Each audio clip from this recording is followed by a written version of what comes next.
Hiniling ni dating Senador Antonio Trillanes IV at ng isang grupo sa Office of the Ombudsman na imbestigahan na si Vice President Sara Duterte na inirereklamo niya ng plunder at graft and corruption.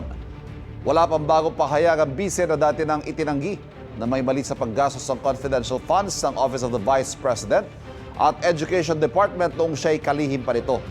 May unang balita si Maki Pulido. Sa inihaing reklamo sa Ombudsman ni dating Senator Antonio Trillanes IV at civil society group na The Silent Majority laban kay Vice President Sara Duterte, inakusahan nila ang bise ng plunder, malversation of public funds, graft and corruption, bribery and culpable violation of the Constitution, betrayal of public trust at other high crime. Hiningi ng mga complainants na mag-imbestiga ang Office of the Ombudsman at pagkatapos ay maghain ng impeachment complaint laban kay Vice President Sara Duterte.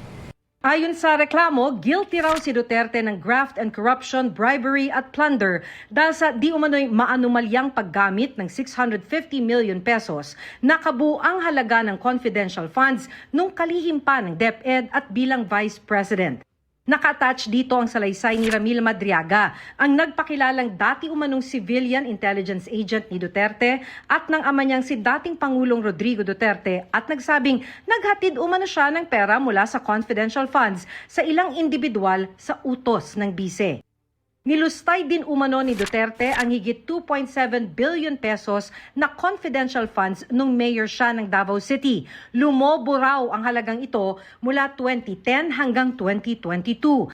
Nung kalihim din daw si Duterte ng DepEd, 12 billion pesos ang inisyuhan ng Commission on Audit ng Notice of Disallowance dahil sa posibleng mali o sobrang paggamit ng pondo.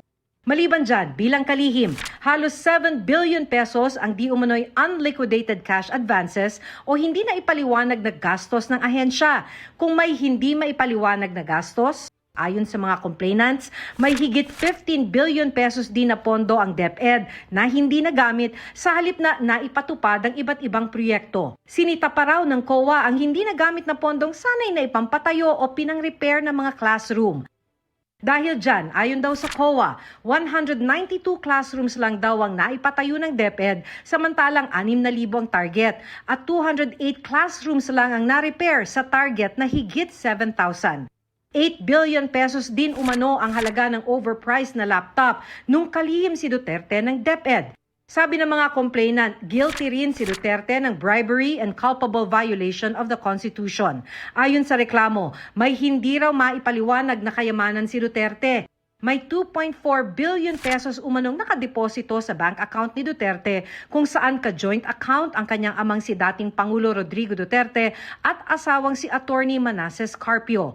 Ang mga bank deposit na ito at ibang ari-arian, hindi rin daw idineklara ni Duterte sa kanyang TALN. Pagka binuksan yung bank accounts or galing man lang dun sa mga flagged transactions ng AMLAC, ito na hindi na nila maitatanggi. Tumanggap din umano si Vice President Duterte at kanyang mga kaanak ng suhol mula sa isang drug lord nung mayor siya ng Davao City. Ayon pa sa inihaing reklamo, guilty si Duterte ng betrayal of public trust at other high crimes. Isang basehan umano rito ay nang pagbantaan niya ang buhay ni Pangulong Bongbong Marcos. Pinapakita ng complaint na ito na una, ang kabuuang halaga ng mga nilimas o niwaldas ni Sara Duterte ay maihahanay sa mga pinakamalalaking flood control scandal. Nagsimula yung nakawan nung mayor pa lang siya.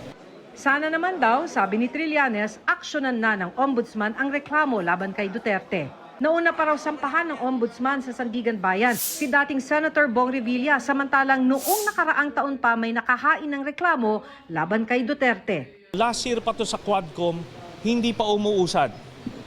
Etong kay Senator Bong Revilla, linggo lang ang binilang. 90 million ang halaga. Hinihingi pa namin ang pahayag ni Vice President Duterte. Sinubukan din namin kumuha ng pahayag ng Office of the Vice President pero wala pa silang tugon. Pero dati nang sinabi ni Duterte na wala siyang personal relationship kay Madriaga, hindi rin daw siya nagbigay ng anumang utos dito at hindi raw niya ito nakausap kailanman. Dati na rin niyang itinanggi na may mali sa paggastos ng Office of the Vice President at DepEd sa confidential funds. Ito ang unang balita, Maki Pulido para sa GMA Integrated News. Kapuso, huwag magpapahuli sa latest news and updates. Mag-iuna ka sa balita at mag-subscribe sa YouTube channel ng GMA Integrated News.